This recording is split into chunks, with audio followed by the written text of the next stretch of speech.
मंगळवेढ्यामध्ये शिवसेना संपर्क कार्यालयाचे उद्घाटन मोठ्या उत्साहात संपन्न. कॅबिनेट मंत्री भरत शेठ गोगावले यांच्या शुभ हस्ते संपर्क कार्यालयाचे उद्घाटन. शिवसैनिकांसाठी संपर्क कार्यालय म्हणजे मंदिर असल्याचे मंत्री भरत शेठ गोगावले यांचे प्रतिपादन.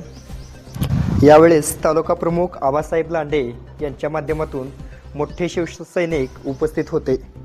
संपर्क कार्यालयामुळे शिवसैनिकांना आणि इतर नागरिकांना मोठा फायदा होणार असल्याचेही कॅबिनेट मंत्री भरत शेठ गोगावले यांनी यावेळेस बोलताना व्यक्त केला.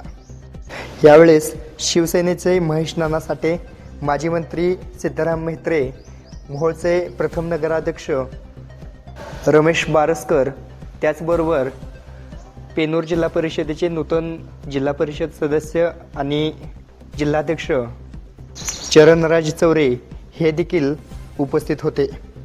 पहा यावेळेस कॅबिनेट मंत्री भरत शेठ गोगावले काय म्हणाले. हिंदू हृदय सम्राट स्वर्गीय बाळासाहेब ठाकरे यांच्या विचारधारेने प्रेरित होऊन एका भगव्या झेंड्याखाली एकनिष्ठेने काम करत सन्माननीय एकनाथभाई शिंदे साहेब, एक कडवट शिवसैनिक ते संघर्ष योद्धा ते माजी मुख्यमंत्री आणि उपमुख्यमंत्री इथपर्यंत काम करत असताना आपल्या पक्षाच्या सामान्य कार्यकर्त्याला बळ देण्याचं काम खऱ्या अर्थाने एकनाथभाई शिंदे साहेबांनी केलं. कारण त्यांच्यावरती खऱ्या अर्थानं संस्कार बाळासाहेब ठाकरे आणि आनंद दिघे साहेबांचे आहेत आणि म्हणून या दोघांच्या भूशीमध्ये तयार झालेला हा एक संघर्ष योद्धा म्हणून आपल्या महाराष्ट्र राज्याला मिळालेला आहे. आणि म्हणून प्रत्येक राज्याचा एक सर्वमान्य असा नेता असतो आणि असा हा सर्वमान्य नेता आपल्या राज्यालाच विश्व खऱ्या अर्थाने समजत असतो आणि आपल्या राज्याच्या प्रगतीसाठी उन्नतीसाठी अहोरात्र परिश्रम करणारा नेता एक म्हणून आपण एकनाथभाई शिंदे साहेबांकडे बघतोय.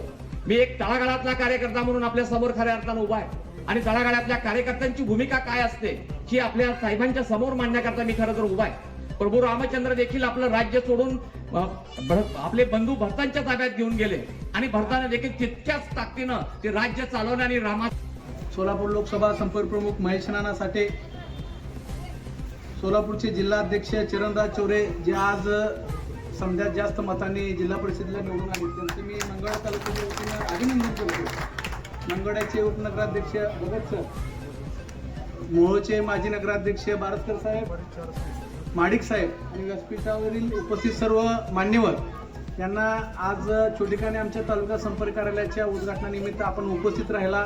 आपलं मार्गदर्शन आम्हाला कायमच मोलाचं ठरेल आणि आपला पाठिंबा आमच्यासोबत असेल तर येणाऱ्या काळात मंगळवेढा तालुक्याचा येणारा 29वा आमदार हा निश्चितपणे भगव्याचा असेल, शिवसेनेचा असेल की मी आपल्यासमोर ग्वाही देतो. माझे 2 शब्द संपवतो. धन्यवाद लांडे साहेब. येणाऱ्या काळात आणि कायमच पाठीशी आहेत. यानंतर महाराष्ट्र राज्याचे कॅबिनेट मंत्री, रोजगार हमी, फलोत्पादन, खारभूमी विकास मंत्री आदरणीय भरत शेठ गोगावले साहेबांसाठी मनापासून जोरदार टाळी. साहेबांना विनंती करतोय की या ठिकाणी शिवभक्तांना संबोधित व्हावं. हे पुन्हा एकदा जागृत करण्यासाठी अशा तालुका वाईज शाखा शहरामध्ये तरी असणं गरजेचं आहे. ग्रामीण भागामध्ये फक्त आपण शाखा प्रमुख तयार करतो, परंतु शहरामध्ये शाखा आपल्या तयार असतात आणि त्याचं आजचं हे संपर्क कार्यालयाचं उद्घाटन आपण याच ठिकाणी संपन्न केलेलं आहे. म्हणजे ठीक आहे, आपल्याला अजून जवळजवळ 4.5 वर्ष आपल्या पुढच्या येणाऱ्या विधानसभेला आहे.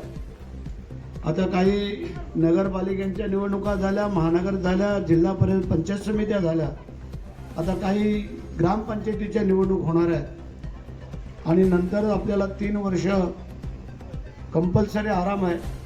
त्याच्यामध्ये आपल्याला संघटना बांधणी करायची आहे. संघटना बांधणी करण्यासाठी सगळ्यांनी एकमेकाला विश्वासात घेणं गरजेचं आहे. आता पार्टिसिपेट थोडंसं कमी करायचं आम्हाला, कारण ज्या पक्षपातपणे करतायत त्यांचा विचार केला जाईल. कारण पक्ष हा महत्त्वाचा आहे. तुमचा वैयक्तिक काय स्वभाव असेल, स्वार्थ असेल, तो जरा लोकांनी बाजूला ठेवणं गरजेचं आहे. आणि तुम्हाला सांगू इच्छितो, संघटना कधी वाढेल जेव्हा आपण सहकार्यांना बरोबर घेऊन जाऊ, त्यावेळेला संघटना वाढेल. वैयक्तिक कोणी मोठा होऊ शकतो, परंतु ज्यावेळेला संघटना असेल, असं म्हटलं गेलेलं आहे, सेनापतीच्या मागे सैनिक नसेल तर त्या सेनापतीला काय अर्थ नसतो. त्याप्रमाणे आपल्या शिवसैनिक आपल्या नेत्याच्या